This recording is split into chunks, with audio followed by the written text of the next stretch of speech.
सभी दोस्तों को नमस्कार। 28 दिसंबर 2020 के करंट अफेयर्स लेकर के आ गए हैं। मैं सुखदेव कंबोज आपके अपने परिवार स्टडी शॉट में आप सभी का हार्दिक स्वागत करता हूं। पहला क्वेश्चन जो है उस पर हम चर्चा कर लेते हैं। इससे पहले अगर आप चैनल पर नए हैं तो चैनल को सब्सक्राइब करना ना भूलें। दोस्तों, पहला क्वेश्चन है, हाल ही में भारत की 42वीं रामसर साइट किसे घोषित किया गया है।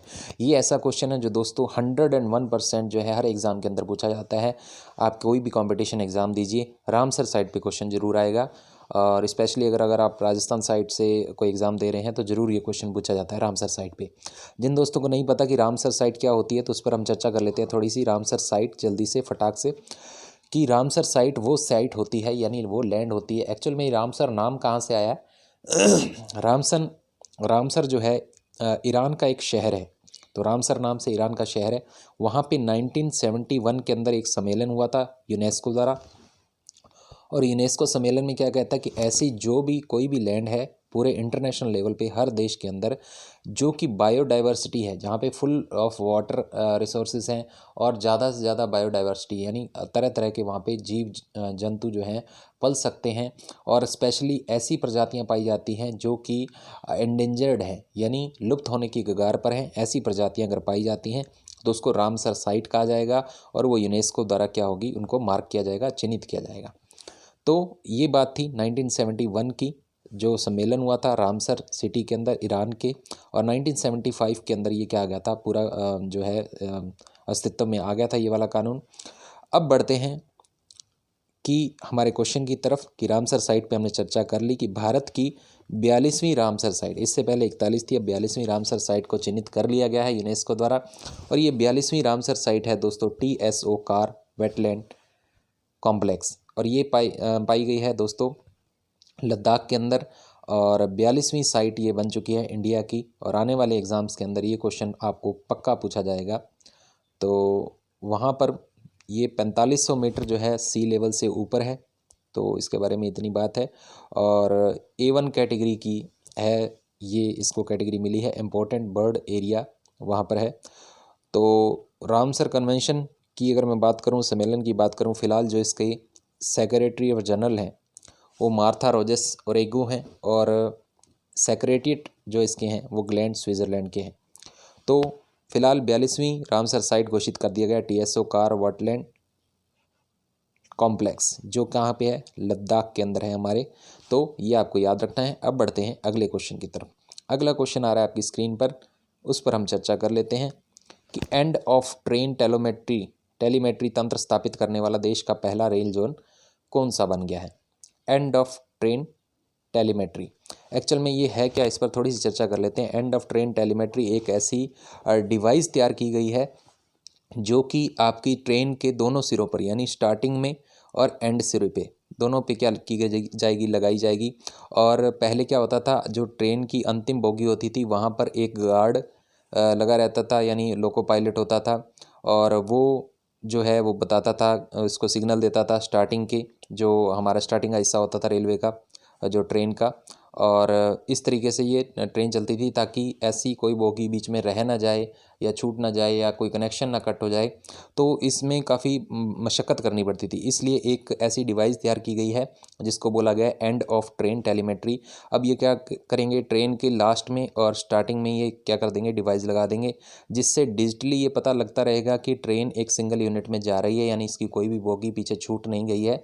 तो ये इस तरह का तंत्र विकसित किया गया है। और इस तरह का तंत्र जो विकसित करने वाला देश का जो पहला रेल जोन है वो कौन सा बन गया, ये आपसे क्वेश्चन है। तो ईस्ट कोस्ट रेलवे, यानी पूर्वी तटीय रेलवे ने ऐसा किया है। तो इंडिया का ये फर्स्ट रेलवे जोन बन गया है। आने वाले एग्जाम्स के अंदर, अभी रेलवे के NTPC के एग्ज़ाम होंगे तो उसमें 101% ये क्वेश्चन आपसे पूछे जाने वाला है। अब बढ़ते हैं अगले क्वेश्चन की तरफ। अगला क्वेश्चन आ रहा है आपकी स्क्रीन पर, ये भारत में पहली बार electricity rules 2020 rights of consumer किसने लॉन्च किया है। तो ये भी अपने आप में काफ़ी अच्छी पहल है और अच्छा क्वेश्चन आपका बन सकता है। इससे पहले मैं बात कर लेता हूँ कि किसने लॉन्च किया है। ऑब्वियसली वहाँ के जो मंत्रालय हैं, यानी यूनियन मिनिस्ट्री ऑफ पावर जो है हमारी, इसके जो राज्य मंत्री हैं RK सिंह, जिसका पूरा नाम है श्री राजकुमार सिंह, इन्होंने लॉन्च किया है। थोड़ी सी इस पर चर्चा कर लेते हैं। Electric rules 2020 rights of consumers नाम से एक जो है रूल बुक तैयार की गई है। इसके अकॉर्डिंग क्या है, एक डिजिटल प्लेटफॉर्म तैयार किया गया है इलेक्ट्रिसिटी नाम से। तो इलेक्ट्रिसिटी नाम से एक डिजिटल प्लेटफॉर्म होगा जो कंज्यूमर को क्या करेगा, इंफॉर्मेशन प्रोवाइड करेगा कि कैसे आपको इलेक्ट्रिसिटी कनेक्शन लेना है और कैसे किस तरीके से जो आपको पे बिल करना है, ये सारी चीज़ें जो हैं ऑनलाइन फैसिलिटीज़ दी जाएंगी। और इसमें कुछ चीज़ें निर्धारित भी की गई, जैसे अगर आपको इलेक्ट्रिक कनेक्शन चाहिए, अगर आप मेट्रो सिटी के अंदर हैं तो आपको 7 दिन के अंदर कनेक्शन मिलना है, और अगर आप अदर सिटीज़ के अंदर हैं तो 15 दिन की, और अगर आप किसी रूरल एरिया के अंदर रह रहे हैं तो 30 दिन के अंदर अंदर ये कनेक्शन मिलेगा आपको। इस तरीके की जो फैसिलिटीज़ हैं ये इलेक्ट्रिसिटी जो ऐप, जो इनका प्लेटफॉर्म है जो डिजिटली है, वो इंश्योर करेगा। अब इसका एम क्या है, लक्ष्य क्या है? इसका लक्ष्य ये है कि ईज़ ऑफ डूइंग बिजनेस, यानी बिज़नेस करने में, इंडिया में बिज़नेस करने में जो है सरलता हो, इस तरीके की चीज़ें जो अब की जा रही हैं, ताकि ज़्यादा से ज़्यादा बाहर की कंपनियां आएँ इंडिया के अंदर और रोज़गार यहाँ पे पैदा करें, और ईज़ ऑफ डूइंग बिजनेस में भारत की जो रैंकिंग है उसमें सुधार हो। तो इलेक्ट्रिसिटी पे काफ़ी चीज़ें जो है बेस्ड होती हैं। और यूनियन मिनिस्टर RK सिंह हैं, राजकुमार सिंह, जो बिहार कंस्टिट्यूंसी से आते हैं, आरा क्षेत्र से। और सेक्रेटरी की अगर मैं बात करूं, संजीव नंदन शाही है। तो भारत में पहली बार ये इलेक्ट्रिसिटी रूल जो है 2020 लागू किया गया है, जिसमें जनता की भागीदारी तय की जाएगी, और साथ में जो है गवर्नमेंट की भी इसमें हिस्सेदारी रहेगी कि किस तरीके से जो है आपको इलेक्ट्रिसिटी जो है प्रॉपर तरीके से आपको दी जा सके, और वहाँ पे आप कंप्लेंट बॉक्स भी इसमें बनाया जाएगा। तो ये सारी चीज़ें जो इसके अंदर लिखी गई हैं, और देश का पहला है तो क्वेश्चन आपका आ सकता है। अब बढ़ते हैं अगले क्वेश्चन की तरफ। अगला क्वेश्चन आ रहा है आपकी स्क्रीन पर, भारत का सबसे बड़ा हॉकी स्टेडियम कहाँ बनने जा रहा है? तो सबसे बड़ा हॉकी स्टेडियम, तो ऑप्शन आपकी स्क्रीन पर हैं, तो मैं आपको बता देता हूँ। सबसे बड़ा हॉकी स्टेडियम जो बनेगा, राउरकेला शहर जो है ओडिशा का, वहाँ पे बनने जा रहा है। हाल ही में 25 दिसंबर के दिन, यानी जिसको राष्ट्रीय सुशासन दिवस के रूप में भी मनाया जाता है, चीफ मिनिस्टर उड़ीसा के जो चीफ मिनिस्टर हैं दोस्तों, नवीन पटनायक, ये क्वेश्चन भी काफ़ी बार पूछा जा चुका है कि क्योंकि जो है ऐसे क्वेश्चन पूछ लिए जाते हैं कि किसी स्टेट का जो चीफ मिनिस्टर क्या है। तो उड़ीसा का चीफ मिनिस्टर जो है नवीन पटनायक जी हैं, उन्होंने अनाउंस किया है कि इंडिया का लार्जेस्ट हॉकी स्टेडियम वो बनाने जा रहे हैं राउरकेला शहर के अंदर, उड़ीसा के अंदर। तो इसमें सिर्फ इतनी सी बात है, 15 एकड़ के अंदर आसपास, और 20,000 सीट की कैपेसिटी होगी इसमें, 15 एकड़ लैंड में ये बनेगा। और इंटरनेशनल हॉकी फेडरेशन, इससे जुड़ी जो चीज़ें हैं वो आगे डिस्कस करेंगे, क्योंकि हॉकी को क्वेश्चन एक और भी आएगा। भारत का सबसे बड़ा हॉकी स्टेडियम कहाँ बनने जा रहा है? राउरकेला शहर उड़ीसा के अंदर बनने जा रहा है। तो ये हो गया आपका उत्तर। अब बढ़ते हैं अगले क्वेश्चन की तरफ। अगला क्वेश्चन आ रहा है आपकी स्क्रीन पर, हाल ही में रिजर्व बैंक ऑफ इंडिया ने किस बैंक का लाइसेंस जो है पूरी तरह से रद्द कर दिया है? तो option, Subhadra local area bank, Punjab national bank, Rohini local bank, इनमें से कोई नहीं। तो आपका सही उत्तर हो जाएगा दोस्तों सुभद्रा लोकल एरिया बैंक। हाल ही में सुभद्रा लोकल एरिया बैंक जो कि कोल्हापुर बेस्ड है, उसका हेडक्वार्टर और लोकल एरिया में वो काम करता है। हालांकि अच्छा काम कर रहा था, लेकिन कुछ एक जो RBI के रूल्स हैं उनको वो फॉलो नहीं कर रहा है कुछ पिछले काफ़ी सालों से। तो इसलिए RBI ने क्या कर दिया है, इसका लाइसेंस पूरी तरह से रद्द कर दिया है। लेकिन लिक्विडिटी की टेंशन नहीं है। RBI ने बोला है कि जितने भी इसमें कस्टमर हैं उनको इनफ लिक्विडिटी है इस एरिया बैंक के पास, भद्रा लोकल एरिया बैंक के पास, और सभी को उनके पैसे लौटा दिए जाएंगे। तो ये बैंकिंग से रिलेटेड जो एग्ज़ाम देते हैं उसमें ये 100% क्वेश्चन आने वाला है। क्वेश्चन हम पूरे छांट करके लाते हैं हर एग्ज़ाम के लिए आपके। हाल ही में रिजर्व बैंक ने किस बैंक का लाइसेंस रद्द कर दिया है? सुभद्रा लोकल एरिया बैंक, ये आपको याद रखना है। अब बढ़ते हैं अगले क्वेश्चन की तरफ। अगला क्वेश्चन आ रहा है कि फीफा विश्व कप का कौन सा टूर्नामेंट हाल ही में रद्द कर दिया है? दोस्तों आपको पता है कोविड-19 के कारण ये रद्द हुआ है, और काफ़ी सारी चीज़ें जो हैं कोविड-19 के अंडर में रद्द होती जा रही हैं, और इसी के तहत फीफा ने भी ये ऐलान किया है। फीफा आपको पता है federation international the football association, football के मामले में इंटरनेशनल लेवल पर ये संस्था है। जैसे अपनी क्रिकेट की बनी हुई है, हॉकी की बनी है, उसी तरीके से फुटबॉल की बनी है फीफा नाम से, federation international D football association. और फीफा ने क्या किया है, दिसंबर 24 को ये अनाउंस किया है कि 2 टूर्नामेंट जो हैं होने वाले थे हाल ही में, अंडर-20 और अंडर-17 विश्व कप होने वाला था फीफा का, वो हम कोविड-19 की वजह से क्या करते हैं, कैंसिल करते हैं।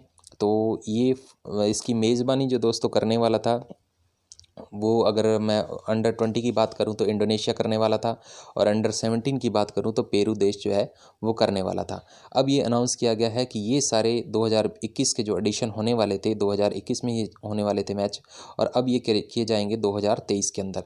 तो 2023 के अंदर ये किए जाएंगे, और मेज़बानी जो है सेम देश रखे जाएंगे, यानी अंडर 20 की मेज़बानी इंडोनेशिया को ही दी जाएगी, और अंडर 17 की मेज़बानी जो है होस्ट जो है वो पेरू ही रहेगा।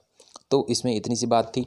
और अगर इसके साथ ही इससे जुड़ी थोड़ी सी और बात कर लेते हैं कि फीफा ने जो रैंकिंग, लास्ट रैंकिंग, क्योंकि दिसंबर चल गया है तो लास्ट रैंकिंग आपसे पूछी जा सकती है आने वाले एग्ज़ाम्स के अंदर, और काफ़ी बार पूछी भी जाती है, इसमें कोई बड़ी बात नहीं है।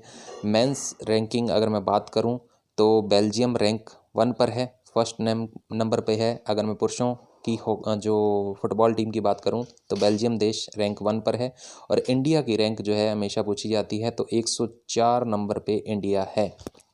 पुरुषों के जो फुटबॉल मैच होता है उसमें 104 नंबर की रैंकिंग है।